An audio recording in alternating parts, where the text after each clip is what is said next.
Okay, so we are live on Facebook as well. For those of you who are joining us on Facebook, I know it's easier for some of you on Facebook, and for some of you it's easier on Zoom. We are excited to start this course. This is definitely one of my favorite courses, and I'll tell you why in just a moment. It's titled The Dilemma, as you can tell, and sorry, and one of the reasons why this is sorry guys, just messaging the Zoom link to one more person. There we go. One of the reasons why this course is so dear to my heart, because one of my greatest pleasures is to show everyone and to really give an appreciation for the study of Talmud. Talmud is one of my favorite subjects. I love studying the Talmud, and it's a fascinating study. Something that you really don't get to experience very often unless you're sitting in a yeshiva atmosphere. And most of us are not, even myself. And it's something that we don't really get to enjoy. And this course is very different. You know, we asked the Manishtana, the 4 questions on Passover night. What's different about this course from every other course is that this course is primarily or is not about coming out with a beautiful idea. It's not about coming out with a meaningful concept in Judaism, but rather this course is unique in the sense that it will give you an appreciation for the back and forth, for the brilliance of the study of Talmud. Because this is not going to be a course you're going to come out of every lesson with some beautiful concept in Judaism. It's going to be something that's going to be a back and forth. In Aramaic, the term is shakla vitaria, which is the give and take. The counter arguments, the arguments, the proofs, why this proof doesn't work, the back and forth, and really showing how amazing it is to study Talmud is something that I've never done before with all of you. So I'm happy to begin this course. And I would like to thank Sandy for dedicating class 1 of this course. So we appreciate it. And thank you for enabling Torah study and Talmud study for everyone here. If you'd like to dedicate a class, we only have, I believe, 1 class left. I believe 5 out of the 6 classes are already dedicated. So thank you to all of those. And we're going to name them as we go through the classes. But this is going to be a fascinating study. It's something that you're going to have to, this is not just a lecture. You're going to have to, like we say in Yiddish, halt cup, which literally means hold your head, because you have to really think about some of the cases. It goes back and forth, back and forth. Some of it's going to be mind twisting, mind bending. So hold tight. So let's begin in the student books that you all have. I believe all of you have, almost all of you have. If you don't have, we're going to try to read it out loud so you are following along with the text. The student books begin on page 2.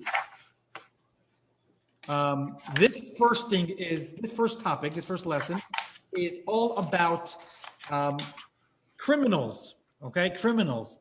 When someone does something wrong, a crime, when someone commits a crime, this is a study that goes back many years. What is the real reason as to why a criminal is punished? Is it because they intended to do something bad?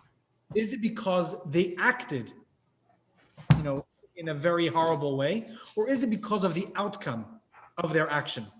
So it's 3 different legal theorists have been discussing this for many years.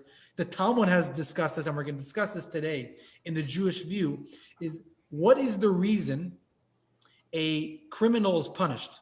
And the reason why that's such an interesting topic is because of the case studies we're going to bring today is about when a criminal does something with a bad intention. Obviously, someone who's committing a crime usually does not have a great intention, but in the end, the outcome ends up being a positive outcome. What's the case there?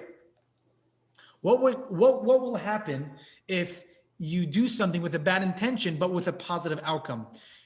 Are they granted any leniency when it comes to sentencing. So we're going to discuss this topic today. And I invite you to join us on page 2. I'm first going to share my screen because I would like to share with you. Visuals are always better.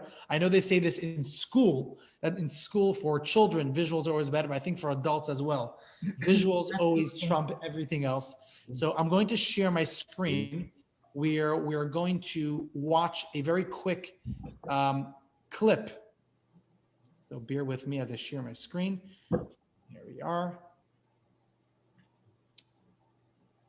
All right. Here we are. Okay.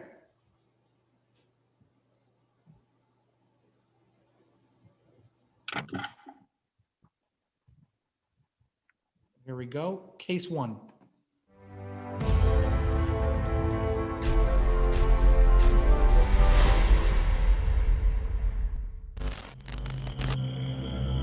No sound.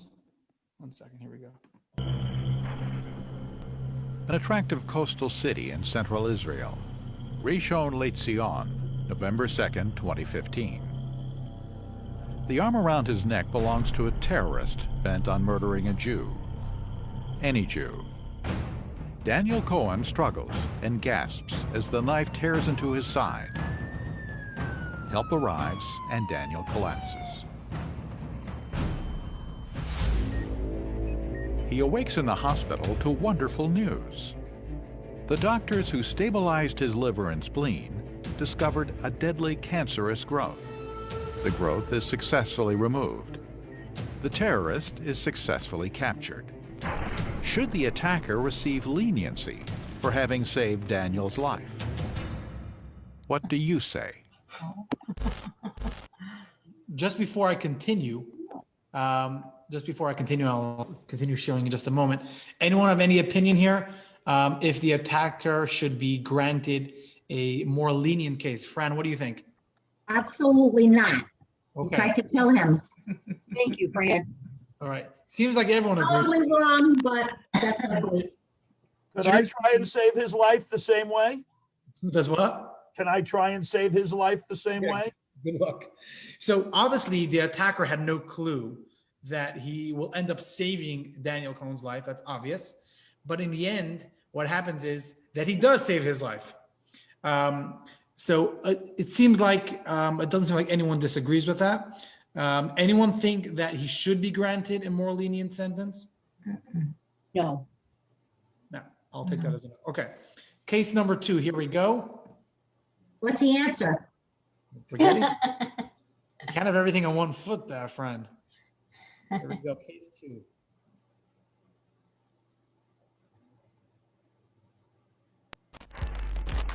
July 25th, 2016. A scorching summer's day in Chicago's West Side.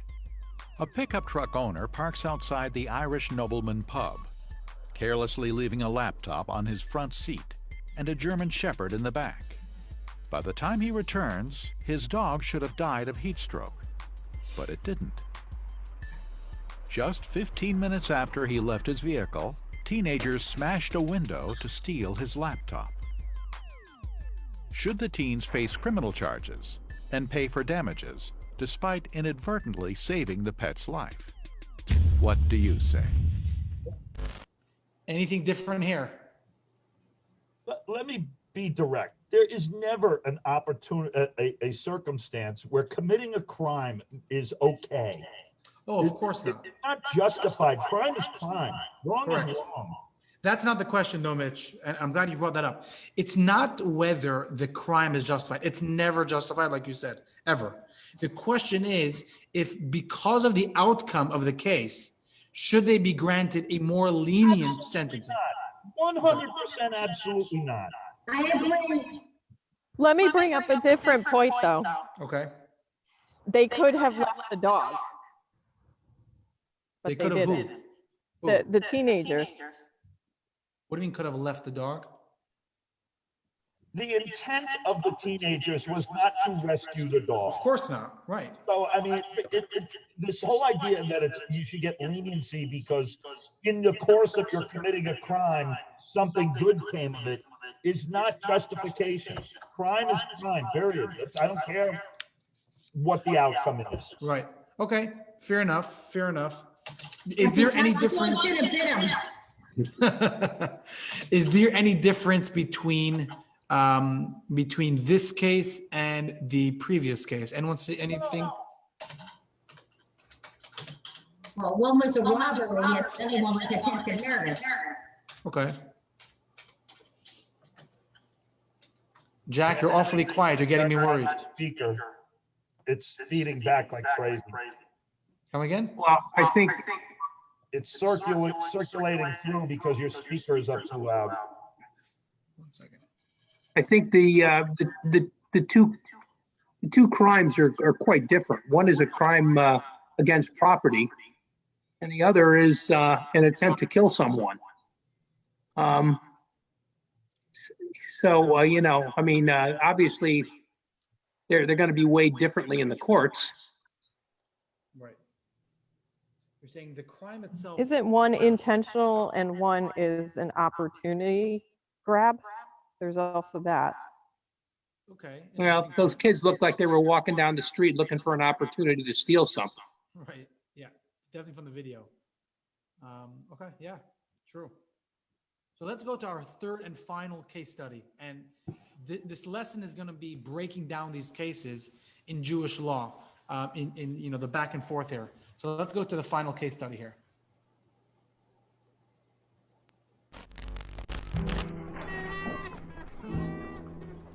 In 1894, Tsar Alexander III of Russia gave the government strict monopoly of liquor sales, prohibiting private sale of alcohol.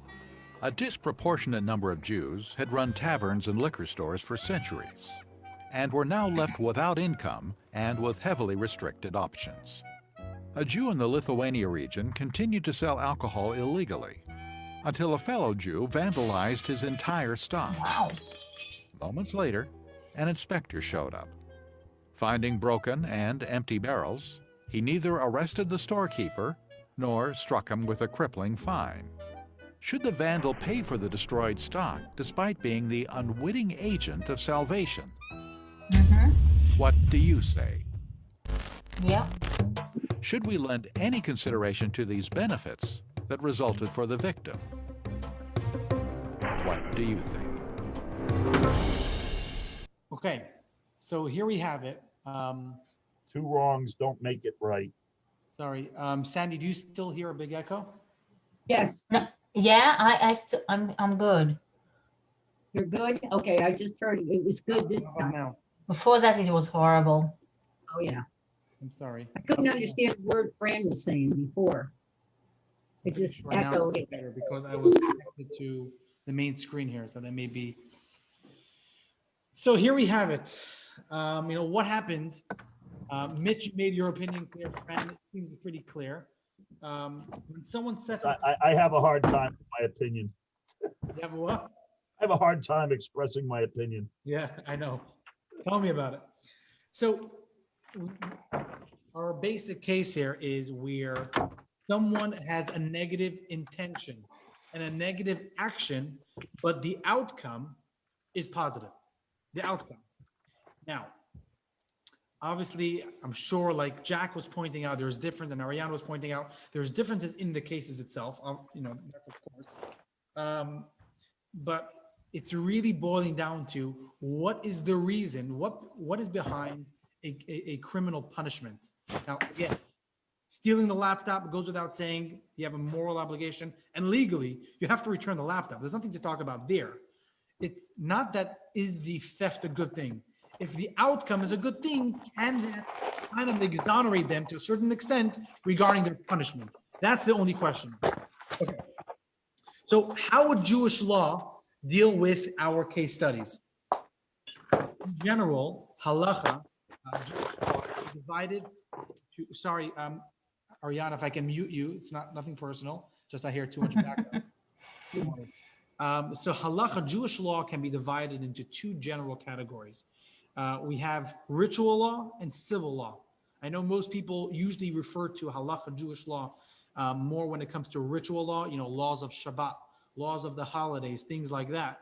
but a big part of Jewish law, may be surprising, and potentially even, half of the laws in halacha are actually civil law. Now, the first proof we're going to try to use today to understand these case studies is going to be a case from ritual law. Now, just because it's ritual law doesn't mean that it won't work for a civil law like this, with theft, with murder, etc. Because the principles are the same. That's the honest truth. So let's examine, Jewish law over here. We're going to go to page 7, student page 7. And feel free to, by the way, skip around. I know, Jack, you told me that you read around the textbook already. You can skip around. You can read the previous cases if you want some more details from the news clippings on page 3, 4, and 5, and 6. So what would be the equivalent of this lesson's dilemma in Jewish ritual law? So I'll give you an interesting example. I think you'll like this, Mitch. So say a Jew has a moment of weakness, all right? And he wants to, enjoy a piece of, shrimp, right? He decides to taste shrimp. Okay, let's just say. Obviously, this never happens, right? So it's just in one of his weak moments, he wants to taste some shrimp. And just as he begins to feel guilty over his most recent snack, he takes a better look after he eats it, and he notices that what he ate wasn't really shrimp. It was imitation shrimp. It wasn't actually a problem. It was kosher imitation shrimp. So here we have it, that we have someone who had a negative intention, right? And instead of actually eating the usual donuts that he eats for lunch, negative outcome where he feels sluggish, he doesn't have a productive day, he doesn't have a healthy snack. Here he actually had a positive outcome. He had a positive, a good healthy snack, or at least compared to donuts. So what would Jewish law say about this shrimp case? What do you guys think? He stands in need of atonement. Okay. Okay. So you're saying that there's no punishment, though? There's no penalty. Is there such a thing as imitation shrimp? That's what I'm thinking. Yeah, you bet. If you ever gone to a kosher sushi store, more common is not actually imitation shrimp, but more common is imitation crab. Like the Lagostino? Yeah. I have no clue what that is, to be honest. Oh, that's imitation crab. I don't What, know what if is it's it? That's Imitation made from crab? fish. Lagostino. Are you going to punish him for intent? Yeah, so that's the question. Is there a punishment for intending to eat non-kosher? Or Yes. he ate kosher? Who cares? Right? So if you open to text 1 on page 7, and if I can have Joe, if you don't mind reading text 1. Sure. One who reaches out to take pork with the intention of eating it, but accidentally takes lamb instead, stands in need of atonement and forgiveness. So exactly like Jack said. So there's no mention in this quote of a penalty or punishment. It says that for trying to transgress, you require God's forgiveness. That's all it says. If we quote directly from the Talmud. Now, the question is, and this is going to be the back and forth in the Talmud, how would you understand this piece of the Talmud? Does it mean, because I can argue two ways over here. So what do you guys think this means? How would this apply? How would this help us understand the case studies of the murder case, the stabbing case, and the alcohol case? Anyone see any resemblance or any way how this case in the Talmud can help us understand and resolve those cases? Anyone see? They all have intent. Yeah, Can we they get have to to have crime? intent to do bad, but it ends up turning good. So basically, it's very similar to our case studies. In other words, that you intended to do bad, and you ended up eating something good and positive.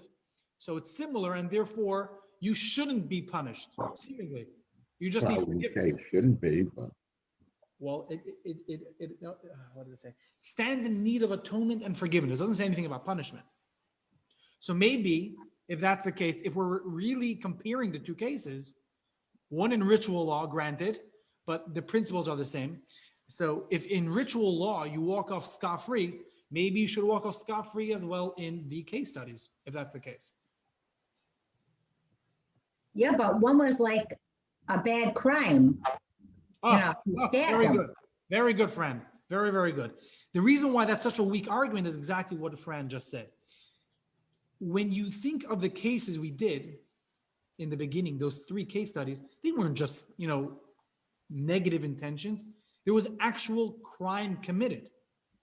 I know that's been bothering you, Mitch, but there's actual crime committed here. When there's a crime committed, there's a negative action. You can't compare it to a negative thought about eating, shrimp or bacon. You can't even compare that. There's no connection, right? So we have to, so this proof of comparing the case of eating shrimp, pork, crab, whatever it is, not kosher, and ending up eating kosher is nothing comparable. It's not even close to the case studies that we're trying to figure out. We're trying to figure out when someone does a negative action, actually commits something negative, a crime, something along those lines, and then something positive happens, then what's the case? Can we say that there's a chance that you can be exonerated, or at least to a certain degree? And the case of eating pork or shrimp or crab is nothing like that, because it's just a negative thought. There's no negative. But it also only affects one person. It affects you. It doesn't affect other people. True. Very true. Also a good point that it's not just a thought. It's only for yourself. It doesn't affect anyone else. Also, very important point. Okay. So proof number 1 down the drain. There we go. Now we go to proof number 2. If you open to text 2A, we're not going to read all these texts. They're very long texts, and I invite you to read it by yourselves. But I'm going to give you the overview just in case you don't know. I know, Jack, there's about 500 pages in the book that you gave me to read about this topic, Joseph and his brothers. This is going to be our next proof, because we need a precedent. One of the important things in law, you need a precedent. If you have a precedent in Jewish law where where A commits a crime against B, and only to have the crime lead to a beneficial result for B, that's something that we can maybe compare. But up until there's a crime, there's nothing to talk about. So let's try to see the story of Joseph and his brothers. Just in case you guys don't know the story, what happens is Joseph really ticks off his brothers. They don't like him. He's that naggy brother, always tattletale, snitching on them, telling them what to do, beloved by his father, not the very ideal situation. And Judah and the rest of his brothers said, what the heck? Let's just get rid of him. What's the point? He's just bothering us. Let's just throw him in the pit. Let's kill him. And they end up throwing him in the pit, planning on killing him. But in the end, they actually end up selling him, not killing him. They end up selling him as a slave to the Ishmaelites. Long story short, Joseph, again, and feel free to read the whole story here in text 2A and 2B. And the only text that I would like to read together is text 2C. It's an important one. But what ends up happening is that Joseph ends up being the VP, the viceroy of Egypt. He was the second in command in the entire Egypt, which was the world power at that time. And this is coming from about to be killed by his brothers. They end up being nice to him. And instead of killing him, they actually end up selling him as a slave and lying to their father that he died. So this is really a crime, a straight up crime committed here against Joseph. And what ends up happening is that when the brothers discover that Joseph, because there was a famine where they lived and they went to collect food from Egypt, they end up realizing that Joseph is the vice president of Egypt. They come to meet him. They're like, oh boy, Joseph is going to have it on us. He's going to, exact revenge. So text 2C is going to go through their minds, the back and forth over here about what happens when Joseph returns to Egypt after their father is after Jacob passes away. And that's the key thing here, because after Jacob passed away, that's when they're really worried that Joseph will take revenge, because they thought while their father's alive, he's not going to do anything to them. But once he's once they're past that stage, forget about it.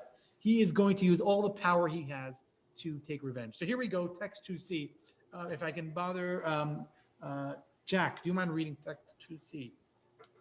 After he buried his father, Joseph returned to Egypt along with his brothers and all those who went with him to his father's burial. Joseph's brothers began to realize the implications of their father's death. What if Joseph is still holding a grudge against us? They said. He is likely to pay us back for all the evil we did to him. They came and threw themselves at his feet. Here, they said, we are your slaves. Don't be afraid, said Joseph to them. Shall I take God's place? You might have meant to do me harm, but God made it come out good. He made it come out as it actually did, where the life of a great nation has been preserved. Now, do not worry. I will fully provide for you and your children. He thus comforted them and spoke kindly to them. Okay, so interesting.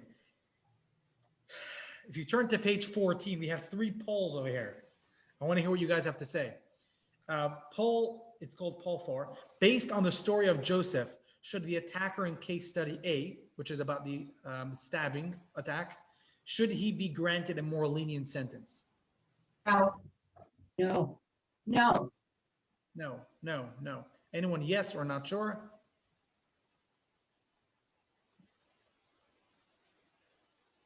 I don't know. I kind of think that everything happens for a reason. Right. And you see the chain that maybe this was meant to be this way. And maybe they were just messengers to a good end, but they still need to be punished to some degree. If I may add one more pointer that should really help you guys maybe make or answer the questions here, is that knee-jerk reactions, of course, are going to be always no, no, no, no. There's no question about that.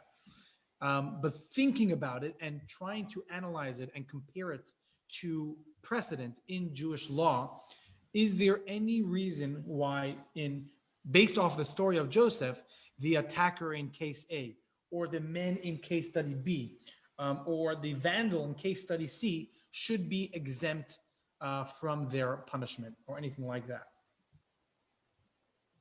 Well, there are mitigating circumstances at the end. I mean, obviously, something good does come out of this. But once again, we have to look at the intent. I mean, the law does say when they malice aforethought. Right. So let's try to break down the story of Joseph over here and what he said.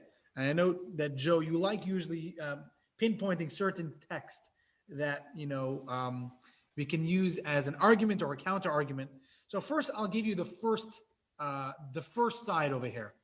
The first side over here is that the story of Joseph fits exactly the case studies that we mentioned in the beginning with the case study A, B, and C, where we have Joseph was kidnapped, sold into slavery, and after suffering in Egypt for a few years, he eventually rises to great power, prominence, and wealth, etc.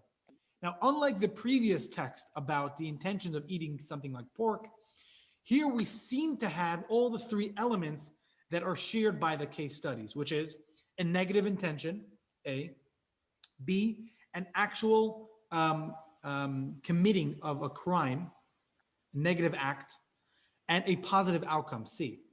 So we seem to have all these 3 elements, and in no uncertain terms, Joseph clearly lets them off the hook because of, like he says, the positive outcome. He says that's the reason. He says It's more than that. What's more than that?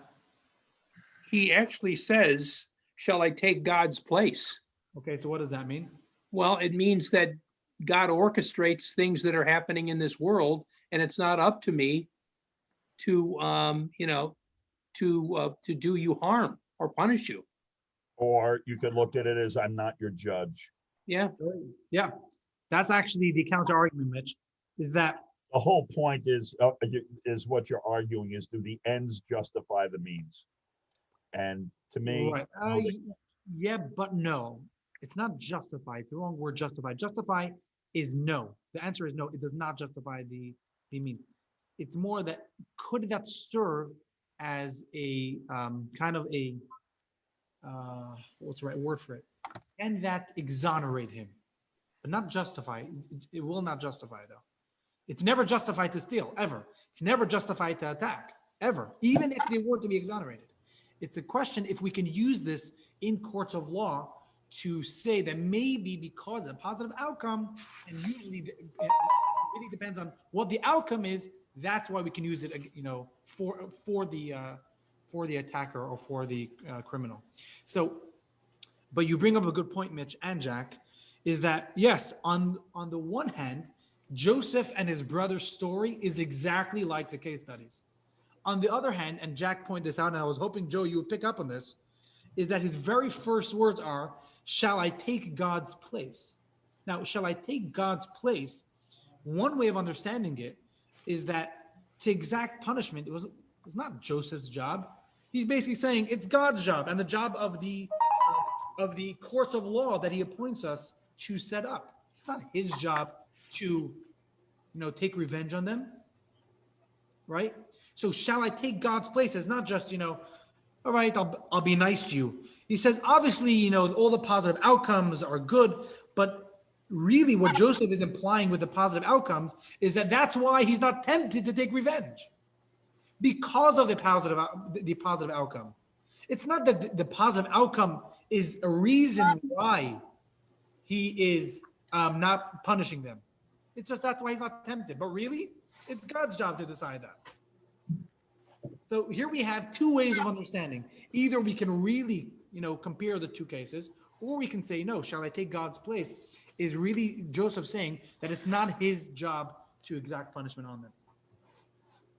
So here we have another problem with this proof, that even though it's seemingly pretty similar, we have Joseph and his brothers with a negative intent, a negative act, and a positive outcome, we can still say that the positive outcome is not the reason why they were let off the hook. The reason why they were let off the hook is because Joseph said, I'm hands off. This is not me. This is all God. It's up to him. I'm not the one to decide what happens to you. So again, it's not a good enough proof. Actually, it's brought down in the Talmud why this is not a good proof. Maybe that's what it means. So here we have proof 2 down the drain once again. Proof 1 about the intent of eating something not kosher is not good because there's no negative act. Here where we have the negative act is also not good because, here we go. It's not a proof enough to show us that with a negative act and a positive outcome, Joseph was saying that that's a good enough reason to exonerate them. Maybe it was just that I'm not tempted to revenge them because of that. So we have our third, and hopefully this will be our final proof text that will not have the disadvantages of the previous two sources. But is everyone following? Because I think it's important that everyone's on the same page here. Thumbs up, everyone good? Okay. There we go. Okay, good. So here we're going to return to something that you may or may not be aware of. It's actually a ritual law, a law of Shabbat. A law of Shabbat where it is forbidden to fish on Shabbos. You're not supposed to, you're not allowed to go fishing on Shabbat. Fishing. Fishing. Fishing like with the fishing rod? Yeah. Yeah. You're not allowed to fish on Shabbat. You're not allowed to capture a fish through fishing on Shabbat. Not even to eat? No, eating fish, of course you could. You're actually, it's a mitzvah to eat.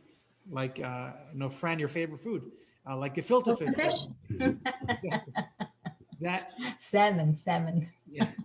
Eating fish is definitely a mitzvah, but capturing a fish on Shabbos is not allowed. How else do you eat fish unless you catch it? Well, you have to catch it before Shabbos. You don't want to eat old fish. Welcome to the rules of Shabbat, where it has to be caught before Shabbat. So the concept of fresh fish for Shabbat is non-existent. It has to be done at the very latest on Friday. So here we have one ritual law about the law about that it's forbidden to fish on Shabbat, and on the other hand, At the same time, we're obligated to save a life on Shabbat. Makes no difference if Shabbat, Yom Kippur, Rosh Hashanah, makes no difference. If someone is drowning, God forbid, you got to go save them. We learned this, I believe last year or 2 years ago. We do everything in our power to save a life. So let me give you a scenario over here, okay? We have a child who falls into the ocean, falls into the sea on Shabbat, okay? Should you grab a fish when you're grabbing the baby? Is that what you're saying? Close, very, very close, yeah. Is a kid fishing? So you're obligated to lower a fishing net to try and save the child's life, even though it's doubtful whether you'll succeed in saving this child's life. Because we're supposed to do everything, even if it's maybe a potential, anything. We always do whatever we can to save someone's life. So that much is clear. But the following case is actually more than that. Here, it's an interesting scenario. You ready for this one? So let's read it in text 3. If Mark, if you don't mind reading text 3. Say a child is falling into the sea. Sorry, Mark, just 1 second. Sorry. Text 3, page 15. Sorry, go ahead. Ready? Say a child is falling into the sea on Shabbat, but a particular fisherman was unaware of this. He spreads his net to catch fish, but in addition to catching fish, he also saves the child. Rabbah says that he is not liable, but Rava says he is liable. Rabbah says he is not liable because we decide the matter by his actual deed. Rava says he is liable because we decide the matter by his intention. Look at that. Interesting scenario we got here. A guy goes fishing. He's not supposed to go fishing on Shabbat, but he's fishing either way. How do we know he's Jewish? Huh? How do we know he's Jewish? No, obviously, if he's not Jewish, then he doesn't have the obligation of observing Shabbat and its laws. What if Yeah. you're going for shrimp? Does that It makes no difference. Even if you're, going for tuna, makes You no went in difference. for the crab. So this fisherman who's unaware of what's going on at sea, he's doing something that he's not supposed to do on Shabbat. He's going fishing, and he lowers his net to catch a fish. But in addition to catching the fish, what does he come up with? A child who drowned. Wow. So obviously, this sounds like a beautiful story. I'm sure it'll be on all the news sites. But according to Jewish law, is he liable for what he did, or is he not liable for what he did? Meaning, is it the intention that he intended to catch fish, which is not allowed? So therefore, it is not. Therefore, he is liable, or maybe he's not liable because we decide the matter not by his intention but by the outcome. He saved a child's life, so it makes no difference. What do you? I would say it's not liable. So he's not liable. So here we're going about the outcome over here. No, because this is like, it's not like somebody's shooting somebody. This is, he went for fishing. Okay, it's not a nice thing to do for a Jew, but hey, he saved life in here, Okay. so. Okay, interesting. Listen, at the end of the day, Dorit, it's true what you said, but in the context of Jewish law, it makes no difference whether you were doing something which is not allowed, or even take a step further if you're stealing. They're both not allowed in the context of Jewish law. Yeah, So- but the fisherman had no intention of saving the life of a drowning child. Right, He didn't even know she was there. right. It's just by dumb luck. I mean, by an act of God saved this child's life. So are you saying he should be or shouldn't be liable? Well, I think that brings up a good point. It was an act of God, which means that he shouldn't be liable if God caused all this to happen. So he shouldn't be liable because God caused the fisherman to go out there to fish and pick up the child. Right. These are all things that are run by scenarios that are happening outside the realm of Right. people doing it. It's Right. like predetermined. See, I think you got to call DCF and the Jewish lawyer. And the who? Jewish lawyer. DCF. He's- Yeah, why is the kid drowning in the ocean? Irresponsible parenting. Exactly. There we go. I think if you would catch a salmon or something, cook it and eat it, that would be horrible, okay? But you know, I mean, it happens to be that he did the good thing in the end. So Right. The question that's what is I'm not- thinking. by the way, obviously, just like, going from the other end, of course, what he did in saving a life, he saved a life, of course. The question is if by saving a life, if it's something that can exonerate him from the prohibition of fishing on Shabbat. That's the question. It also depends on whether or not you think how extreme you're going to go in following Jewish law. Of course, but Mitch saying, obviously, this is all in the context of Jewish law. What would Jewish law say? And again, we'll get to the case studies, shortly. But in the context of Jewish law, how would this work? There's a prohibition of fishing on Shabbat, and you're liable just for that alone. But you saved a life by fishing.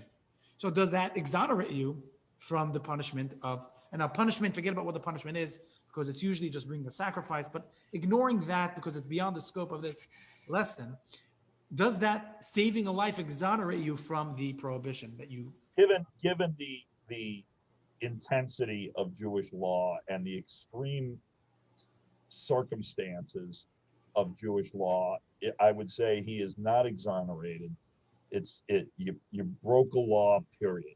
If you commit adultery and you didn't know the person was married, the Jewish law does not care.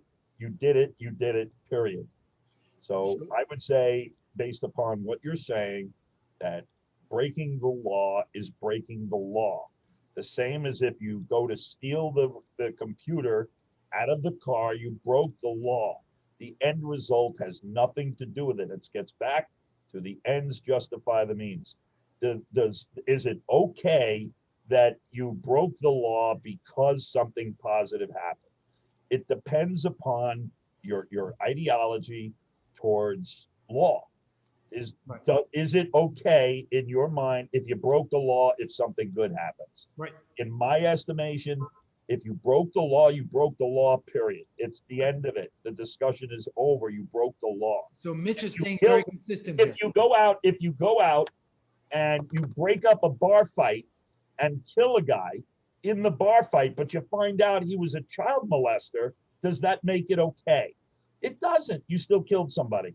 End of story. You killed somebody, period. The fact, it doesn't say in the Ten Commandments, Can I thou cut you shalt off just not one second, kill. Mitch? Just 1 second. It's interesting you bring up such a case about someone who is, let's say, like a child molester or something along those lines. It's going to be brought up, not that case, but where the outcome is a positive outcome, but not instantly. Meaning you saved him from potentially molesting other children. But just to hold on to that thought, because it's going to be something we're going to bring up very shortly. Important point you brought up. So Mitch, you're staying very consistent. It's not about the outcome. We don't care. The crime is a crime. Stick to it. Positive outcome, beautiful, but it's not what it's about. Otherwise you have no law. If law is just flows, and if something good happened at the end, if you rob a liquor store but you leave the guy a tip, does that make it okay? Right. You broke the law, period. That's it. Okay. And I was getting to the point of, it doesn't say thou shalt not kill unless. Right. Thou shalt not kill. God doesn't, according to the law of the Ten Commandments, does not say it's okay if these bad things happen. He said, don't do it, period. So if you kill, and this is, a lot of people have used this to get out of the military and things like that. It doesn't say it's okay to kill if you're in the military. It doesn't say it's okay to kill if somebody killed your daughter. It Right. doesn't say it's okay. It just says thou shalt not kill, period. So it depends upon how strict of an interpretation, that's what I said earlier, how strict of an interpretation are you taking your religious faith in terms of the law as it's written in that thing. If you're a firm believer that everything as written is as written for a reason, then it doesn't matter, and it's case law. And it's that simple. So I want to point everyone to page 16 where there's figure And I one. hate to be rude, but I got to go to another meeting. I got another meeting in All 5 right, minutes. so make sure you go on Facebook at the end because it's recorded. I want you to hear the end result here. So, Okay. All right. Goodbye, everybody. good to see you next. Bye. Figure Yeah. 1.1 on page 16 seems to show us how this case of the fishing seems identical and really the same exact case of our case studies, which we're trying to figure out since the beginning. And by the way, Joe and Ariana, you guys are worrying me because you guys are very quiet. And when someone's very quiet during a class, it gets me very worried. I hope that means they're still following. That's all. That's all I want to know. Yep, just eating dinner. Okay, good. Oh. Happy in mind. Joe, you're with us, right? You're not listening. Yes. To in the Yeah. background, right? No, I'm listening to you. Yeah. So here we go. Figure 1.1. We have a negative intent in Talmud's case. By the way, the Talmud's case means the fishing. So we have a negative intent. We have an act of fishing and a positive outcome of saving life of a child, just like we have a negative intent, act, and positive outcome in all the case studies. So this seems to mean that the argument of Rabbah and Rava, the two great sages, whether we go after the intention or the outcome, seems to be that these case studies are knotted up in this debate. Rava would say that the criminals are liable in all cases because what's important? The intention. You intended to commit a crime, and there you go. You know, it's true that there were good results, but the criminals committed a crime. And that was the intention of each of them. You know, ask them, and they'll tell you straight up, the intention was to commit a crime. And Rabbah would say, no, the bad deeds are wiped away to a certain degree. Obviously, you still have to pay back whatever you stole, but they're wiped away by the positive outcomes, even if they were not intended. But what the ruling in Jewish law is, I want you guys to look. Text 4, Fran, I don't believe you read yet, right? No, Fran, 17. If a fisherman lowers his net to catch a fish and he happens to also save a child, he is not liable, even if he did not know that the child had fallen into the water. So there we go. Jewish law rules very clearly that if you do such a thing with a negative intention and you committed a negative act of fishing, which is prohibited on Shabbat, but there was a positive outcome, you are not liable because the outcome is what's important. You saved the life. I'm very happy to rule like this. Okay, I'm happy to hear that. So, yeah, go ahead, Joe. I think we should pay more attention to the act, the middle column on page 16. Okay. If we take a look at stabbing, breaking a car window, destroying a barrel of alcohol, we're talking about destruction. We're talking about hurting. We're talking about doing something that is always an act that should not be done. That should not be done. Fishing is allowed to be done except for Shabbat. So I think we should pay attention to the act. True. I think that's important. 1000% true.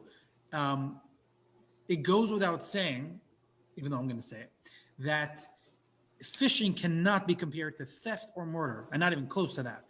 What could be compared is the precedent, because ritual law, the principles of ritual law in Judaism, have the same principles, are the same principles as civil law in Judaism.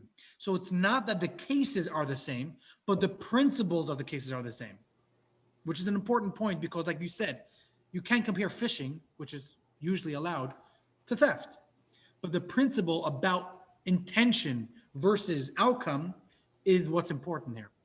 That principle can be used as a precedent from the case of fishing, but we're not in any way comparing fishing to theft or to murder, for sure not. So thanks for bringing that up. But yeah, don't let anyone fool you. Fishing is not like fishing at Shabbat, even though it's prohibited, is nothing like theft or murder, nothing, or vandalism, of course. So now that we have a third proof text that really brings out the point that the principle of intention versus outcome is finally proven here, And the ruling is that outcome is more important. So now let's go back to our case studies. So let's first tackle case number C about the vandalism, which was actually my favorite case, where the alcohol was illegal to sell, and the vandal came in and vandalized and broke all the barrels of alcohol, but it ended up saving him tons and tons of money and penalties. So here's what one of the rabbis say. There's an argument about the ruling here. So I want you to pay attention. If you don't mind, Sandy, reading text 5 on page 18. Page 15, Yeah. say a child has fallen into the sea. No, sorry. Text 5 on page 18. It's not. Page 18. Yeah. Text 5. Okay. It starts. It would seem to me that the vandal is not liable because by breaking the barrel of alcohol, he saved the vendor from a penalty that thus did him a great service. My proof is from the Talmudic passage about the fisherman. In that case, the intentions were to commit a prohibition. In fact, it is possible that his net first caught fish, at which point he would be liable, and only afterward he caught the child. And nevertheless, if at some point during the lowering of the net he saved the child, his transgression is correct and he is exempt. So it is implied in the Talmud. Therefore, in our case, although at first the vandal caused the vendor damage by breaking the barrel of alcohol, nevertheless, it emerges thereafter that he thereby did him a favor. The vandal is exempt. So here we see that this rabbi draws from the fisherman case. Sorry, did someone say something? I missed that. What? So here we see that Rabbi Segalovich, he draws from the ruling of the fisherman that the positive outcome resulting from the vandal's actions exonerates him from the act of vandalism. Okay? And it seems to be that he would exonerate the perpetrators in all the case studies. Now, this is one opinion. Almost all the rabbis disagree with this understanding. I'll tell you why. Because we're running a little late, I'm going to read text 6. If you take a look at page 19, text 6, this is the key point of this entire lesson, text 6. So I want you to pay close attention here. You cite a proof. He's responding to Rabbi Segalovich. This rabbi who wrote this, his name was Rabbi Shlomo HaKohen.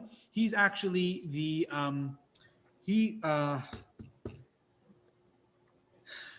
he put together the Vilna edition of the Talmud, because at the time that he was around, there were a lot of editions of the Talmud. There were a lot of mistakes happening in different print shops. So today's edition of the Talmud, almost every single one of them, if not all of them, follow the Vilna edition. He put it together. So this was an answer he gave to this rabbi who exonerates all the perpetrators. This is what he says. He says, you cite a proof from the Talmudic passage about the fisherman who casts his net to catch fish and who inadvertently rescues a child in the process. In this case, we rule according to Rabbah that the fisherman is not liable because he is judged by his deed, not his intention. However, that case is different from our case of the liquor vandal, because the act of fishing itself saved a life. Key words over here. Fishing itself saved a life. Although it is possible that the fish were caught before he brought up the child, one cannot be certain of this. It is possible that he first caught the child, and so he cannot be held liable. However, if it is known for sure that he first caught fish, even Rabbah would deem him liable, because both his intent and action were forbidden. Even though he subsequently caught and rescued the child in the same haul, he cannot be exonerated of his original prohibited action. Therefore, even Rabbah would agree that he is culpable. Ignore that paragraph for now, because it's going to throw us off. But ignore this third paragraph. And now, this is how he ends off. Important text over here. Therefore, it follows that in our case of the liquor vandal, where the intent was to cause damage and the deed caused damage, he is liable to pay. The fact that the damage later turned out to be for the vendor's benefit cannot exonerate the vandal of his already established culpability. So this rabbi, clearly and vigorously disagrees with the previous rabbi. His position, and this view is adopted by almost all the rabbinic authorities who discuss this matter, is that the culpability cannot be retracted once the offense has been committed. Meaning, in order for any negative action to be considered a positive outcome, it's not just, I stabbed someone and it ended up saving his life. In order for that to be considered positive, there has to be a positive outcome at the time the act is performed. Literally at the same exact time. So referring to case study C about the vandalism, this rabbi argues, he says, the vandal's liability was established the minute he broke the barrel. When you break a barrel, you're liable right there and then. You're going to tell me that 2 minutes later, the inspector walked in and it ended up working out in his favor? All right, no problem. But you can't go back and retroactively take back his offense. The offense was done. He committed a crime. You're liable for the crime. If the crime itself at the time it was performed saved a man's life, saved a child's life, or really had a positive outcome, we can talk about it then. That is a positive outcome. But if it's a positive eventually outcome, like eventual positive outcome, that's not considered a positive outcome.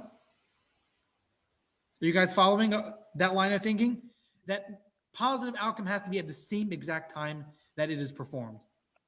So therefore, he maintains that the vandal must pay for any damage he caused, regardless of any fines that he helped the vendor avoid. Makes no difference. Yes, it was very nice that it ended up helping the vendor, but at the time he broke the barrel, he broke a barrel. He committed a crime. Of course, you got to pay for the barrel of alcohol.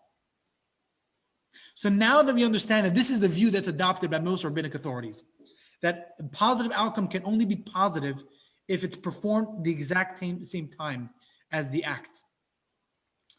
So how would he rule in the first two cases? Now we know what he says in case C about the vandalism. Would it be any different in case study A and case studies B? Anyone have any thoughts here? And think about this. Which one was D? Again, Dog. it can only be it can only be deemed a positive outcome if the positive outcome happened at the time that the crime was performed. Okay, well, the dog left at the same time that they broke in. Okay, interesting point. So therefore, what? Well, I'm not sure. I still think it's wrong. Okay. So wait, let's just break this down according to what you're saying, Fran. You're saying case study A and case study B are different. Yeah, Case study A was the, dam- no, they're the same. If you're saying that to get exonerated, that the good outcome has to occur at the same time as the intent, Mhm. well, isn't that what happened with the dog? Not the intent, at the same time as the action. Oh, well, it happened at the action. The dog escaped when they broke the window, There you but go. they probably took the computer first and then the dog went out. True. So you have a very good point. Case study B would be the only difference over here. According to most rabbis, almost every rabbinic authority, case study A, where this terrorist stabbed a Jew, Daniel Cohen, or in case study C about the vandalism of liquor, the outcome was eventual. He went to the hospital. During surgery, they found something. Or in case study C, the inspector came in a couple minutes later and he avoided a fine. Case study B, the minute, if you remember the video, the minute that the teenager threw a rock and broke and shattered that window, the second actually, The dog came out. ear came into that car, which actually saved the dog's life. Ear came into the car the second he broke that window. So the crime itself that was committed, true crime, he has to pay for the shattered window maybe, but he shattered the window and that act itself saved the dog's life. So the exception here is that usually, obviously, they're liable. Case study B, according to most rabbinic authorities, they would be exempt. They would be exonerated. So it could be an animal and a person. Yeah, it makes no difference. Saving a Yeah. life makes no difference. Yeah. And by the way, it doesn't have to be Yeah. saving a life necessarily. It has to be a positive outcome. So positive outcome can mean also financially. It can mean emotionally. It can mean a lot of things. But definitely a positive outcome. So here, saving that dog's life happened during the act, the negative act. So if you look at figure 1.2, to summarize, according to this rabbi, and like I said, almost every rabbinic authority, the Talmud's case of the fishermen of saving the life, of course, they're exonerated because like we see in the Talmud.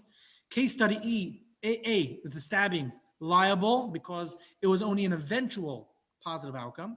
Case study B with a dog, because it happened at the time, they're exonerated. And case study C with the vandalism of alcohol, they're still liable. So here we have it. Just one second, Joe. To summarize here, obviously, fishing on Shabbat is forbidden. Saving a child in a fishing net, even if it didn't happen with any intent, exonerates the fisherman. And this precedent that we see, that a positive outcome of the act itself, within the act itself, this precedent helps us understand the positive result that can happen with other crimes, like we see in case study B. But anything that is not like case study B, or like the fisherman case, you're totally liable. Yeah, go ahead, Joe. Let's take that case with the dog in the car, Okay. that the dog's life was saved at the moment that the act was committed. Okay. Let's say instead of a dog, it was a child, all right, a baby. So we Okay. have even more compassion, perhaps, although some people, well, anyway, we certainly have compassion for the child. So the baby was saved, but later, 20 years later, that baby grows up to be a mass murderer and kills thousands of people. Right. Now, should that person that broke the window that supposedly saved the baby's life should be exonerated? Or do we look forward to see the future consequence of that act caused more harm to more horrific crimes to humanity? No, that's a very important question. The very brief answer, and it's a longer answer, but the very brief answer is absolutely not. We cannot really measure outcome that's going to happen later on in life. Unless it's right there and then. Like, even though, for example, the stabbing attack or the vandalism, both of them happened a few minutes later, but it's clearly connected to this specific case that happened. Something that's going to happen down the line, if someone saves a Hitler in the car, it's not going to make a difference, because we have to save a life, period. Torah values life. Nothing you could do about that. What the person's going to do with his life, right? Forget about mass murder, even if he murders someone else. So meaning really saving this guy's life, killed someone else. You can't, there's a concept in Judaism, in Jewish law, and this is really a logical, concept, is that in Hebrew it's called ein ladavar sof. There's no end. You'll always say that maybe, when he's 85 years old, he'll by mistake, run over someone. You never know. So it's a never-ending discussion. So therefore, it's only about the specific case itself. But let me make it more clear. Okay, it's not a child, it's an adult that was in the car whose life was saved. And as soon as the window was shattered, his life was saved. He immediately gets out of the car with a submachine gun and kills 100 people as soon as he gets out of the car. So we're not talking about 20 years from now. Yeah. Immediate. So probably there is no clear response on that, but I'm pretty confident that the answer to that would be that it's not considered a positive outcome. Straight up. You didn't really save this guy's life. And besides for the fact that most of these people who end up being mass murderers usually, unfortunately, end up shooting themselves at the end, committing suicide, things like that. They're not even looking to stay alive, unfortunately. So it's most likely, again, I'm going out on a limb over here and, giving my own judgment over here, but most likely you're right that this would not be considered a positive outcome. So just, again, that's my gut feeling, and I'm pretty confident about that, but that's just my gut feeling there. So that's really the answer to our case studies here. What I want to end off with is something that we can learn. I know that this course is not about coming away with something. It's more about the back and forth. But I think something that we could learn from this is, because everything that we encounter in life, especially in the Hasidic way of leading a lifestyle, is that everything we encounter has something to teach us, has a lesson to teach us. And this is all the more so when we're learning a Torah subject. It's not merely an intellectual study, but it has practical life lessons to teach us as well. And I think one of the most central themes that we discussed in the last hour is the primary of results over intentions. Now, again, obviously, it's not always like this. There's certain times that there's exceptions, but in general, the fact that Judaism chooses the good result over the bad intention is very significant. Because for many people, and I've had this discussion with maybe even some of you on the Zoom right now or on Facebook, people tell me, that they think that the role of religion is to promote personal development, right? And to aid people in becoming better individuals. And in that framework of thinking, what's important is the motives, right? About becoming a better person. And if you have selfish motives, then this really says something about you. And if you have noble, if you have altruistic motives, then that says also something very good about you, of course. It's not uncommon to hear people talking about them, helping other people with a focus not about that others were helped, but how this behavior kind of made them feel better and actually be better people. So most sources in Judaism will point to a different lesson here, that we're placed in this earth primarily to affect a positive change in this world. It's not so much about how you did it, with what intention you did it. We get good credit for the good deeds, not so much about the intention that we do things. I've had this discussion multiple times, and I'm sure with some of you as well, that I encourage people to do good deeds, do a mitzvah, even though you don't feel it, even though you have no interest, you have no feeling for it. You don't have any good intention, to say the least. And some people would look at this as a selfish act, right? Why is it important? Like, I feel selfish. That's not what religion's about. It's not about selfish. It's about really becoming a better person. And the answer is no. Really, it's about making this world a better place. If making the world a better place is going to make you feel good, that's fine. The main thing is the world should be a better place. Stop getting into your head about how you're going to feel and, this is going to make me a better person or not. Is it coming from the right place, not from the right place?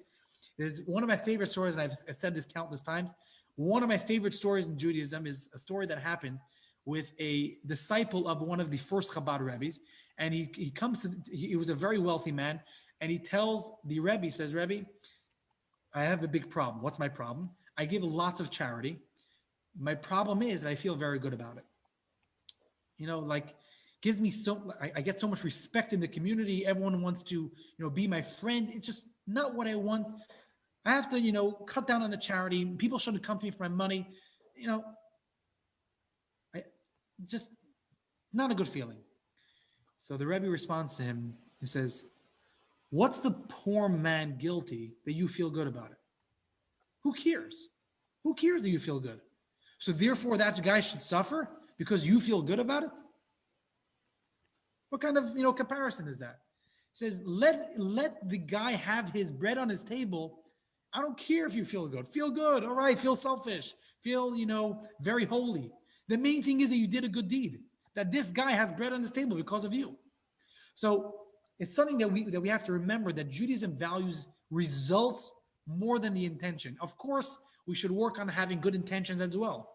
But most importantly, we have to focus on making sure the world is a better place. Whatever it's going to take, do it.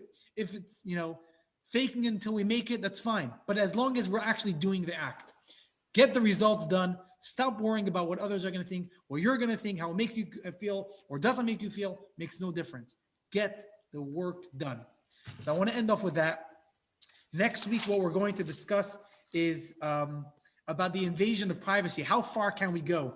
Where we had a Kentucky man who shot down a drone that was flying over his property, invading his privacy, and or someone who broke into his shop to steal his tools, and the guy struck the burglar with a plank of wood, stabbed him with a sharp object, or a guy who started arguing with the guy who stole his phone.